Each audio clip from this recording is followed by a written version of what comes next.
Hi, I'm Fer. Hi, I'm Lily. And we're gonna present problem number 10. Enjoy!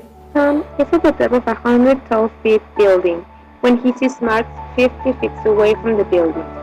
Tom throws a ball horizontally towards Mark at a speed of 50 feet per second. As we know from the problem, we have to sketch it so we can see it easy. We know that Tom is at the top of the building that is 100 feet high, and Mark is at the distance of 50 feet of the building.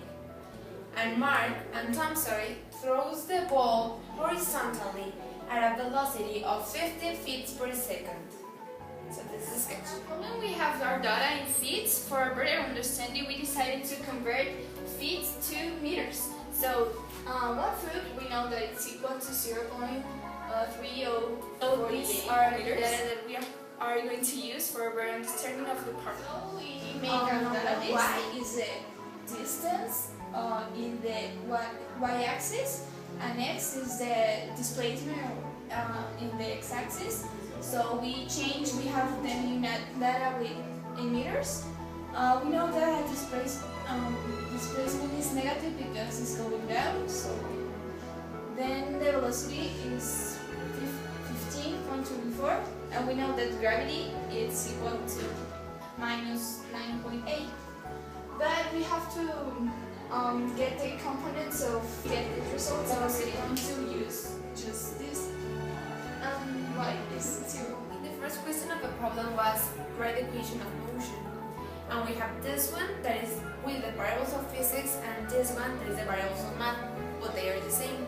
So we're going to substitute this with the variables of formula. This one is cancelled because we know that this one is 0. So 0 times something is going to be 0. So the part B of our problem is the derivative of the limit definition of A. We already know A from the last exercise. And we're missing this part so we can complete all the formulas. And now with these two formulas we substitute them in all the complete formula. Now with this part and this part we can substitute them in the real formula. We can simplify because it's minus 30.48 plus 30.48, it's cancelled. Minus 4.9 times squared plus 4.9 times squared, it's cancelled. So we're missing. We're gonna first, here we have h, and in order to we can delete it, we have to make the common factor. The common factor. This one's the cancel, and this one is cancelled too. Because as h is 0, this times 0 is going to be deleted also because it's going to be 0. So we got t is going to be minus 9. So in letter C we are asked for the time. So we are going to use this formula, and we have to clear because we are looking for the time. This we know that is equal to 0. We are going to cancel because 0 times t is, and we substitute them with our calculator, and it gives us 2.49 seconds, and rounded it will be t equals 2.5 seconds. We are asked to get the velocity, the impact velocity, which will be the same as final velocity. So we use this formula to get it.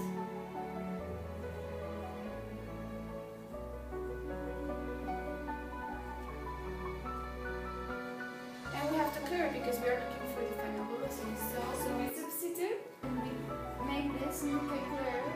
It will be minus 24.5 meters over second. And this is our final answer.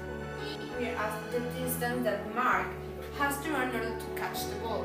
So we need to know that Mark is in this distance. We need to know the distance of the ball, and then we subtract the distance of the ball to read the distance of Mark. And the equation is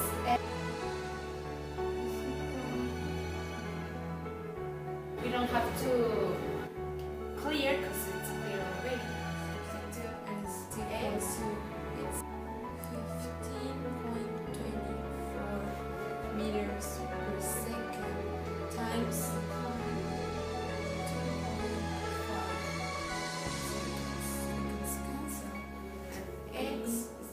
6 meters is the distance that Mark has to run in order to catch the ball. If we are asked to get the position and velocity of the ball but with a time equal to seconds. So we have to use our formula, which is this one. We have to substitute with our distance of 1 to 2 will be 30.48 meters. And in the velocity, we have to use the same formula, but we have to clear it because we are looking for, and we have to substitute with our data, which will be 7.62 meters over second. Solving of this problem, we are able to solve any throw horizontally problem. And we solved the whole problem number 10 with the 6 different exercises that were involved in them, with the different formulas and different methods. Hope you understand and good luck!